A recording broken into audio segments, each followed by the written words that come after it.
Pasal 7. Tak ada batas untuk kata-kata. Putra pangeran datang kepada Rumi. Rumi berkata, "Ayahmu selalu sibuk dengan Allah." Keyakinannya begitu kuat, dan itu tampak jelas dalam setiap ucapannya. Pada suatu hari ia berkata, "Orang-orang kafir Romawi pernah menganjurkan agar aku menikahkan saudara perempuanku dengan seorang laki-laki Tartar. Tujuannya agar agama menjadi satu, dan agama yang baru ini, agama Islam, lenyap." Aku lantas bertanya, "Mengapa harus begitu? Kapan agama ini akan menjadi satu?" Selamanya agama lebih dari satu, dua atau tiga. Pertempuran dan peperangan selalu terjadi di antara mereka. Bagaimana engkau mengharapkan agama menjadi satu? Agama tidak akan menjadi satu kecuali di akhirat kelak, pada hari kiamat. Tidak mungkin terjadi di dunia ini, sebab di sini setiap orang punya tujuan dan keinginan berbeda-beda. Penyatuan tidak mungkin terjadi. Hanya mungkin terjadi pada hari kiamat, karena pada saat itu seluruh manusia menjadi satu, memandang ke arah yang satu. Mereka memiliki telinga dan lisan yang satu. Ada banyak hal dalam diri manusia. Ada tikus dan burung dalam diri manusia. Burung membawa sangkarnya ke atas, sementara tikus membawa kandangnya ke bawah. Ada ratusan ribu jenis binatang dalam diri manusia, kecuali jika mereka berkumpul dalam satu momen saat tikus meninggalkan tabiat tikusnya dan burung menanggalkan tabiat burungnya. Mereka menjadi satu, sebab yang menjadi tujuan bukanlah atas atau bawah. Saat tujuan telah tampak, tak ada lagi atas dan bawah. Ibarat orang yang kehilangan sesuatu, ia tengok-tengok ke kanan, kiri, dan depan belakang mencarinya. Setelah berhasil menemukannya, ia tak lagi tengok-tengok, mencari-cari di segala arah, atas, bawah, kanan, kiri, depan, belakang. Ia menjadi tenang dan teguh. Begitu juga pada hari kiamat, manusia berkumpul dalam satu pandangan, satu lisan, satu pendengaran, dan satu pemahaman, seperti 10 orang yang berkumpul di taman atau kedai. Mereka membicarakan hal yang sama, mempunyai perhatian yang sama, dan terlibat dalam minat yang sama, karena tujuan mereka sama. Begitu juga pada hari kiamat, saat setiap orang dalam keadaan sibuk bersama Allah, mereka menjadi satu. Setiap orang di dunia ini memiliki kesibukan masing-masing. Ada yang sibuk dengan cinta, ada yang sibuk dengan harta, ada sibuk dengan usaha, dan ada yang sibuk dengan ilmu.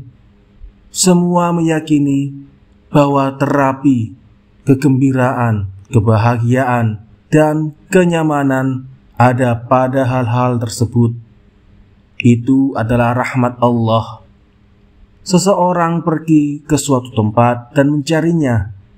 Jika ia tidak menemukannya, ia kembali. Ia terdiam sejenak dan berkata, "Kebahagiaan dan rahmat tersebut berhak dicari. Barangkali aku tidak mencarinya dengan baik. Aku akan mencarinya lagi." Ia pun mencari, namun tak juga ia menemukan. Pencarian terus berlanjut hingga rahmat tersebut menampakkan wajahnya tanpa tabir. Ia lantas menyadari bahwa jalan yang ia tempuh selama ini bukan jalan yang benar. Namun ada hamba-hamba Allah tertentu yang mampu melihat hakikat akhir meski sebelum hari kiamat. Ali radhiyallahu an mengatakan, meski tabir disingkap, keyakinanku takkan bertambah. Maksudnya, ketika tubuh ini sirna dan kiamat terjadi, keyakinanku takkan bertambah. Seperti sekelompok orang di suatu rumah pada malam yang gelap gulita, masing-masing menjalankan sholat dengan menghadap ke sembarang arah karena gelap. Saat pagi tiba, mereka mengubah arah masing-masing. Bagi orang yang pada malam gelap itu telah menghadap kiblat, untuk apa lagi mengubah arah saat semua orang mengubah arah sesuai arahnya? Demikianlah hamba-hamba Allah senantiasa menghadapkan wajah mereka kepadanya, meski saat malam mereka memalingkan wajah dari segala sesuatu selain Allah. Bagi mereka, kiamatlah tampak dan hadir. Tak ada batas untuk kata-kata, namun ia diberikan sesuai kemampuan orang yang mencarinya. Tidak ada sesuatu apapun kecuali di sisi kami hazanahnya. Kami tidak menurunkannya, melainkan dengan kadar tertentu. Quran Surat Al-Hijr ayat 21. Hikmah ibarat air hujan. Persediaan air itu tak terbatas, namun ia turun sesuai kemaslahatan, baik pada musim dingin, musim panas, musim semi, atau musim gugur, dan dalam ukuran yang sesuai, banyak atau sedikit. Namun di sumbernya, air itu tak terbatas. Pedagang obat meletakkan gula atau obat dalam secari kertas, namun gula tak sebatas secari kertas itu. Persediaan gula dan obat tersebut tak terbatas. Bagaimana mungkin seluruhnya diletakkan dalam secari kertas? Seseorang berkata dengan nada mengejek, mengapa Al-Quran diturunkan kepada Muhammad secara ayat per ayat? Mengapa tidak surat demi surat? Nabi menjawab, apa yang dikatakan orang-orang pandir itu. Jika Al-Quran diturunkan kepadaku secara utuh, aku akan meleleh dan lenyap. Sebab orang yang berpikir dan mampu mengukur akan dapat memahami banyak dari yang sedikit, memahami banyak hal dari satu hal, memahami banyak daftar dari satu catatan. Seperti sekelompok orang yang duduk menyimak sebuah cerita. Di antara mereka ada orang yang tahu seluk-beluk cerita, karena ia sendiri di tengah-tengah kejadiannya. Dengan satu petunjuk saja ia mampu memahami seluruh cerita. Ia berbuah pucat, lalu memerah, berubah dari satu kondisi ke kondisi yang lain, sementara yang lain hanya memahami yang mereka dengar. Mereka tidak mengerti seluk-beluk secara keseluruhan. Orang yang benar-benar mengetahui peristiwa tersebut mampu memahami banyak dari yang ia dengar.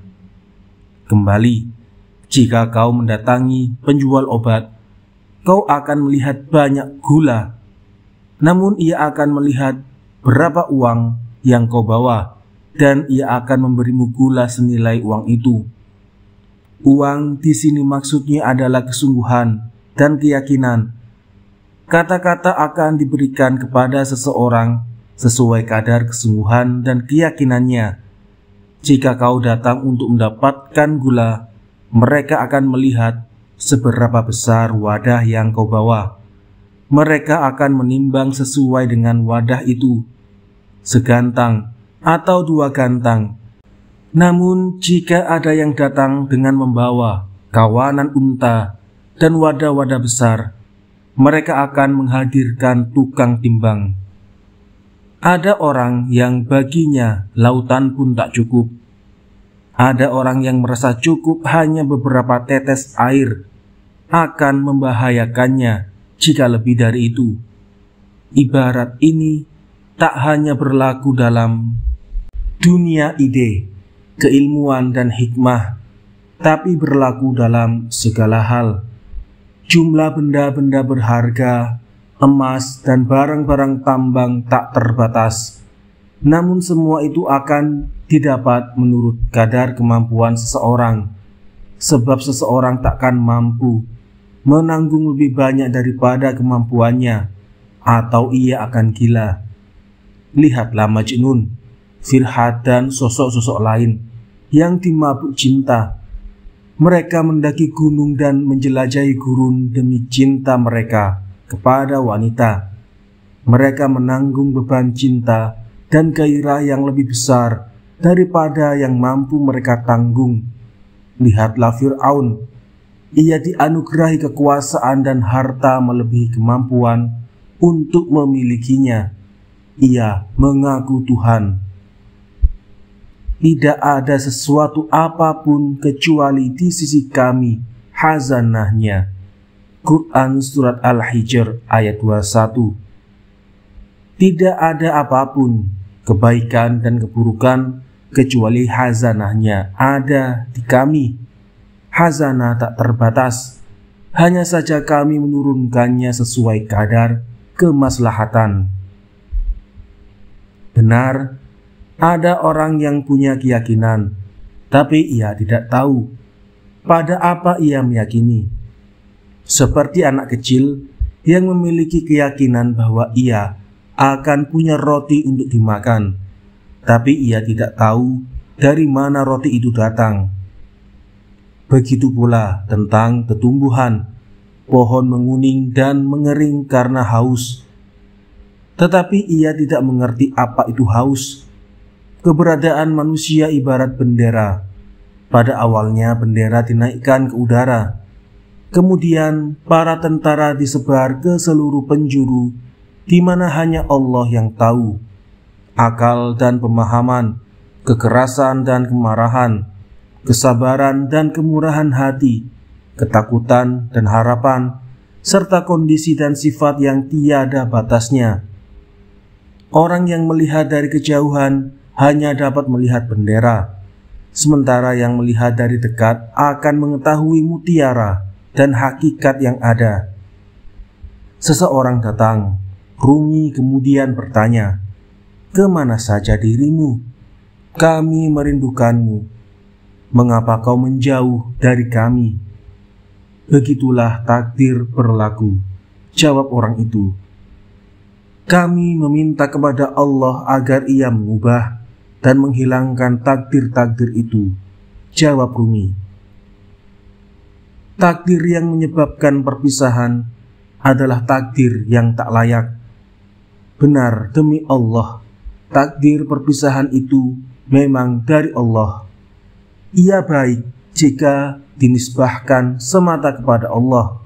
Benar ungkapan yang menyatakan bahwa segala sesuatu yang dinisbahkan kepada Allah adalah baik dan sempurna. Namun tidak demikian halnya jika dinisbahkan kepada kita. Zina dan kesucian, abai terhadap sholat dan hirau terhadap sholat, kufur dan Islam, syirik dan tauhid, semua itu baik jika dinisbahkan kepada Allah. Tidak demikian jika dinisbahkan kepada kita. Zina, pencurian, kufur dan syirik bagi kita adalah buruk. Tauhid, sholat, dan kebaikan-kebaikan lainnya bagi kita adalah baik. Sementara bagi Allah semua itu adalah baik.